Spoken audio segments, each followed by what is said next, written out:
Me chamaram para falar sobre um futuro feminino, né? Eu fico pensando sobre essas questões no sentido de que sociedade que a gente quer, né? Acho que para nós, porque muitas vezes a gente entende o feminismo como um movimento que a gente está discutindo somente pela perspectiva de gênero, né? E eu, como feminista negra, a gente acredita que não tem como pensar em gênero sem discutir raça, sem discutir classe. Então, para nós, feministas negras, pensar por uma perspectiva feminista negra é pensar um projeto de sociedade.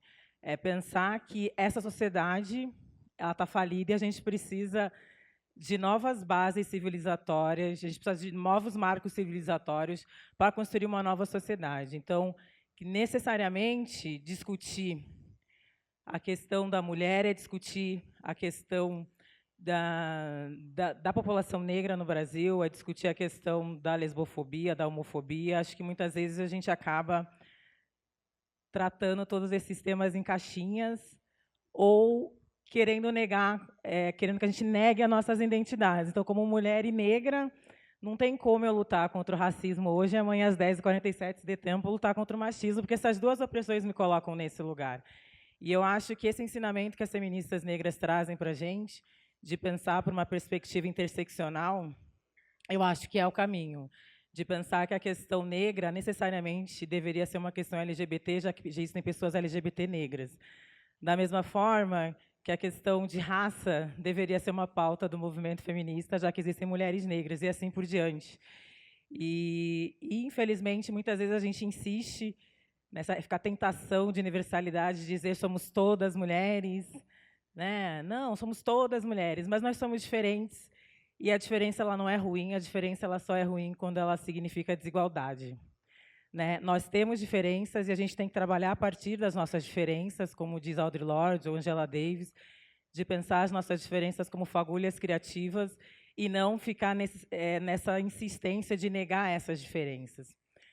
Então, já que estamos pensando no projeto, por essa perspectiva, então, para nós, não faz sentido pensar um futuro feminino se ele não for um futuro negro, num país como o nosso, que carrega essa herança escravocrata. Então, para nós, não faz sentido, por exemplo, simplesmente ocupar espaços e não transformá-los. Ou achar que é importante a gente ter mulheres ou grupos historicamente discriminados em determinados espaços somente sem a perspectiva da mudança. Então, por exemplo, quando esse desgoverno que está agora, deu golpe, vamos dar o nome, tem que dar o nome. Muitas pessoas reclamaram, mas não tem mulher nenhuma nesse governo, porque ele fez só um ministério só com homens brancos, e eu vi muitas feministas, mas não tem mulher nenhuma lá.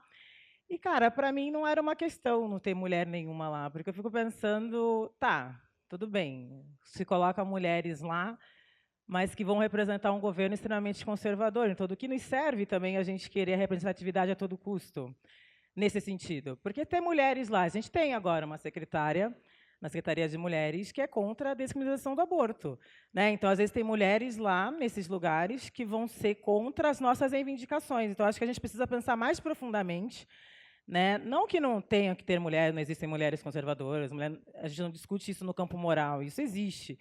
Mas dentro de uma perspectiva mais profunda, eu fico pensando muitas vezes do que nos serve também isso. Acho que é necessário pensar o quanto a representação ela é importante, inegavelmente, mas o quanto também ela tem um limite, né? E isso significa dizer que nem todas as mulheres vão nos representar.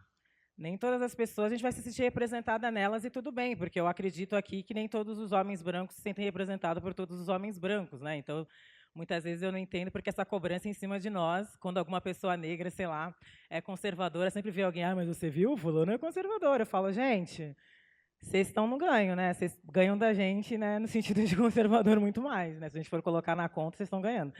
Mas por que tem que ser uma questão, né? Não tem que ser uma questão. Isso, no meu ponto de vista. Pensar, ser feminista é pensar um projeto de sociedade, né? É dizer necessariamente que não dá para ser feminista e ser a favor da redução da maioridade penal. Não dá para ser feminista e não ser contra a reforma trabalhista. Não dá para ser feminista e não discutir o genocídio da população negra. Todos os temas nos dizem respeito, né? A gente não está pensando somente nas opressões que nos atingem, a gente está pensando qual é o modelo de sociedade que a gente quer, a gente está aqui pensando novas formas de sociabilidade. E eu acho que é esse entendimento que ainda falta, né? Ou de tratar a questão negra ainda, no Brasil, ainda se trata como uma questão menor ou como uma questão pequena, num país de maioria negra como o nosso, um país que foi o último país do mundo a abolir a escravidão, um país que criou mecanismos institucionais de exclusão para a população negra. Então, acho que a gente precisa aprofundar um debate e não colocar a questão do feminismo como uma coisa de girl power ou empoderamento no sentido esvaziado, que é um conceito lindíssimo do empoderamento, pelo menos pela perspectiva do feminismo negro, que é pensar como juntas a gente cria formas de enfrentamento às opressões, no sentido sempre de coletividade, e que muitas vezes acaba sendo esvaziado. Então, tudo é empoderamento hoje. Agora, eu não vou me furtar a usar o termo, o conceito, porque eu acho que a gente tem que resgatar o sentido real desse conceito e lutar contra o esvaziamento dele, né? Porque hoje tudo é empoderamento. Então, isso aqui é a corrida do empoderamento. Aí você bota o tênis de tal marca, está empoderada. A boneca empoderada, o brinco do empoderamento. E aí, é triste ver um conceito tão bonito, que significa nós podemos, como nós juntas pensamos maneiras de enfrentar essas opressões estruturais, que acaba sendo esvaziado. Então, muitas vezes, a gente acha que ser empoderada é ser independente financeiramente, muitas vezes. A gente acha que só isso é empoderada. Então, muitas mulheres acham que empoderamento é ser uma CEO de uma empresa, só que reproduzindo opressões com outros grupos. Isso, para nós, não é empoderamento. Isso, para nós, é querer ter só os privilégios dos homens brancos e reproduzir todas as opressões. Isso, para nós, empoderamento é quando a gente enfrenta esses sistemas e não quando a gente corrobora com eles.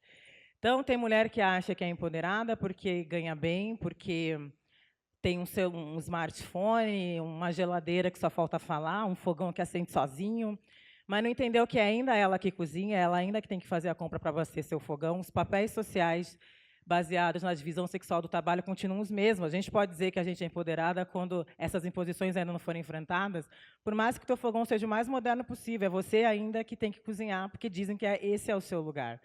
Então, muitas vezes, a gente fica iludida, né, porque aí os mecanismos de opressão também se atualizam, e aí a gente vê aquelas propagandas na TV da mulher toda feliz, com a sua casa toda modernosa e ela limpando a casa feliz. Eu nunca vi disso nos comerciais de produtos de limpeza, as pessoas dançando e limpando a casa. E aí, como se fosse legal. Não, porque a mulher equilibra várias coisas ao mesmo tempo, porque nós equilibramos.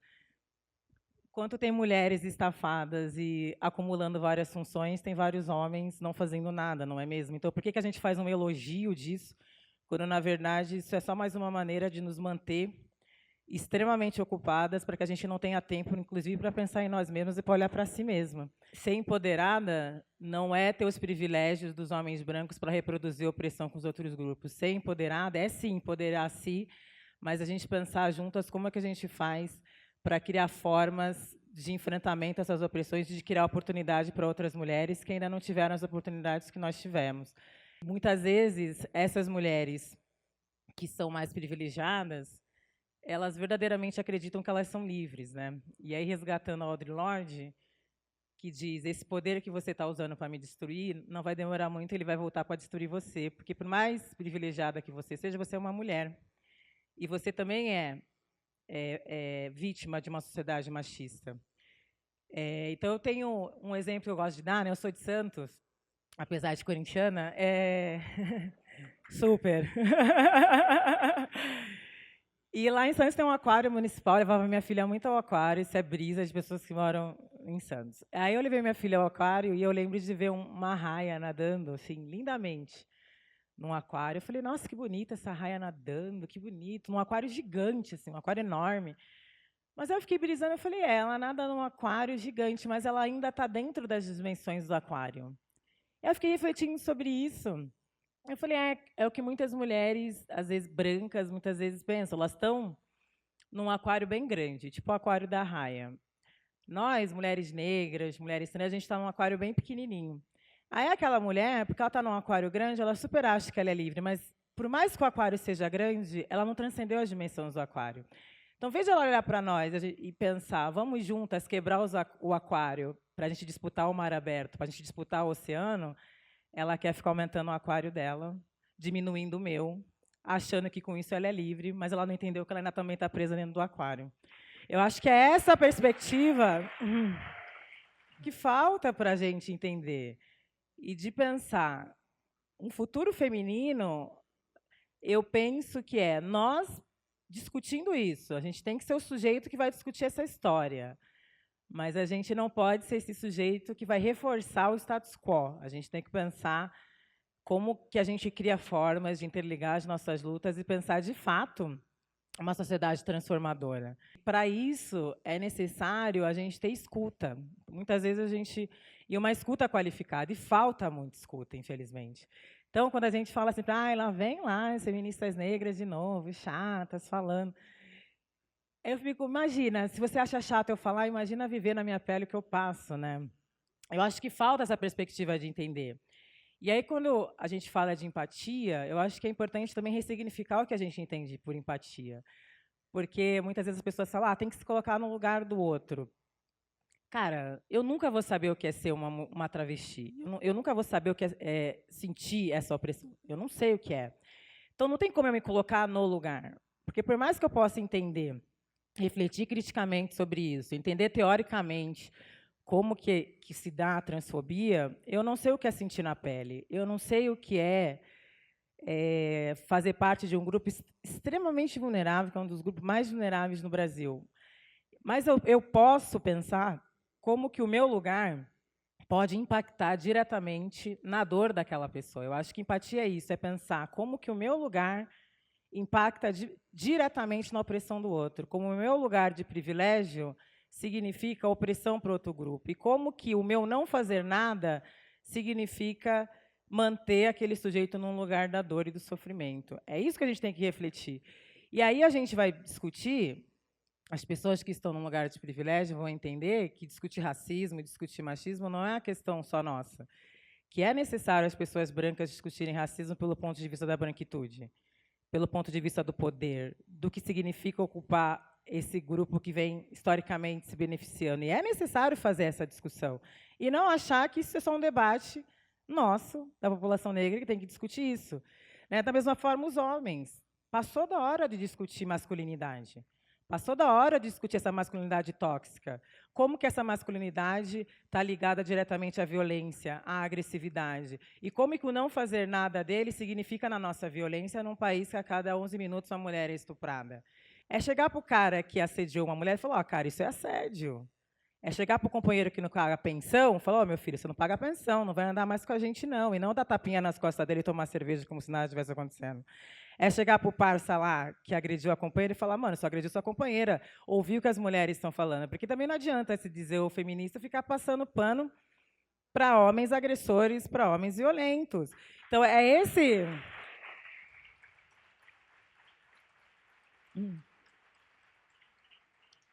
É esse posicionamento que falta para os homens. Vai discutir masculinidade com os homens. Desconstruir essa masculinidade. Porque acho que se os homens discutissem masculinidade a sério e desconstruíssem essa masculinidade tóxica, já era um grande ganho para a luta feminista. O cara entender que a mulher é um sujeito, que ele não tem o direito de tratá-la como propriedade, que ele não tem o direito de assediar e de agredir, cara, ia tornar a nossa vida já muito menos difícil. Né? Então, acho que falta esse entendimento das pessoas se responsabilizarem por isso, entenderem o lugar que ocupam e marcar os seus lugares, porque o homem branco ele pensa que ele é universal e ele olha para nós e fala, vocês são específicas, eu sou universal, mas ele também é específico, ele também fala a partir de um lugar, que é o lugar da branquitude, é o lugar da masculinidade, e como que é importante ele se marcar e se rever e se entender nesse lugar, que sim, gente, que não é isso, não é dizer que a gente tem que criar um mundo separado dos homens, muito pelo contrário. Mas é dizer que todo homem oprime. E isso não é ficar, eu não oprimo. Gente, todo mundo é ensinado a oprimir. Todo mundo é ensinado a reproduzir a opressão. Então, a gente precisa aceitar que sim, que a gente faz isso, que aí é o primeiro passo para a gente mudar. Né? E quando eu digo homens, se mulheres também não é uma categoria universal, homens também não são. Então, quando eu digo homens, eu não posso esquecer que existem homens negros que são sistematicamente violentados pelo Estado brasileiro. Então, quando muitas feministas, meio girl power, ficam, ai, morte aos homens, eu pergunto a quais homens? Porque os homens negros já estão sendo assassinados sistematicamente, todos os dias. E isso significa mães negras perdendo filhos negros. Né? Então, não tem como a gente pensar uma sociedade sem discutir a questão dos homens negros, sem discutir a questão dos homens gays, sabe? Então, é um debate nosso, enquanto feministas negras, sim, né? Porque, historicamente, são essas mulheres que estão perdendo seus filhos e como que isso afeta diretamente essas mulheres. Então, eu acho que, como mulheres, a gente precisa repensar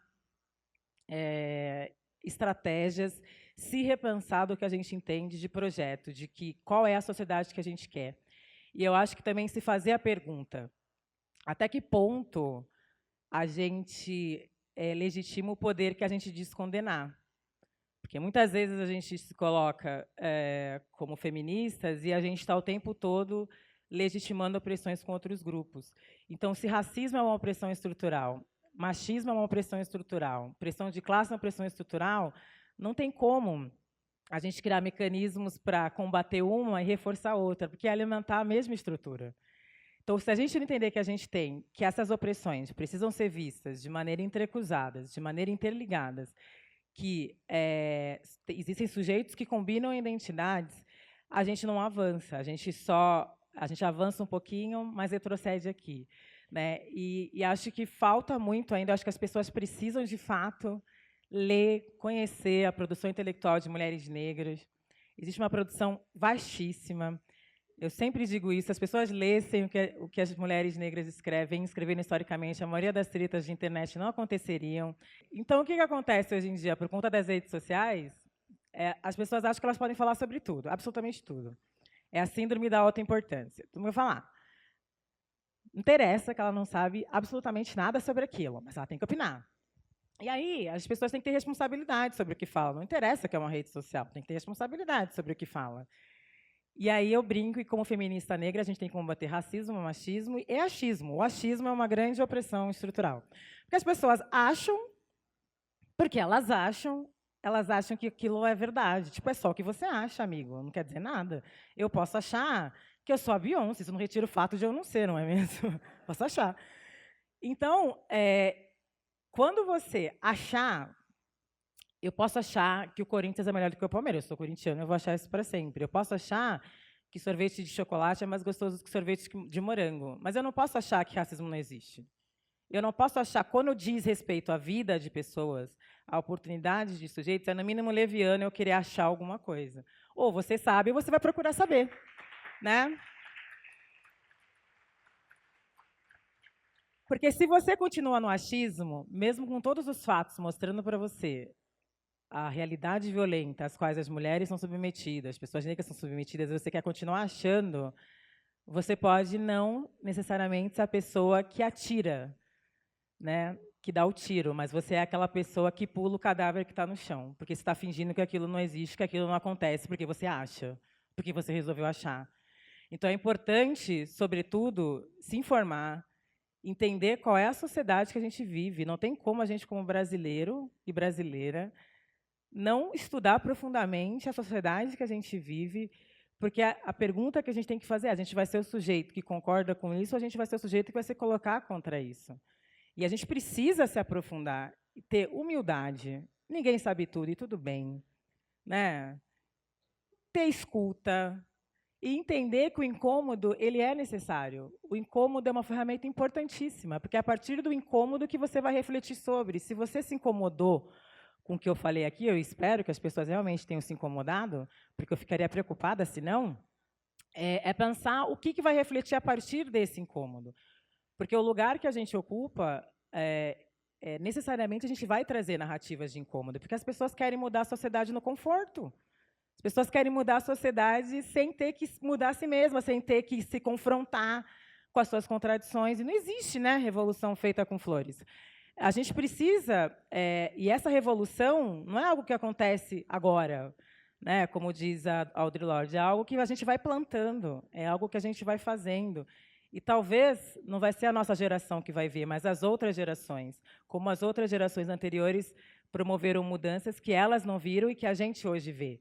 Eu acho que esse sentido de continuidade é importante e a gente entender de que lado da história a gente vai estar. Obrigada.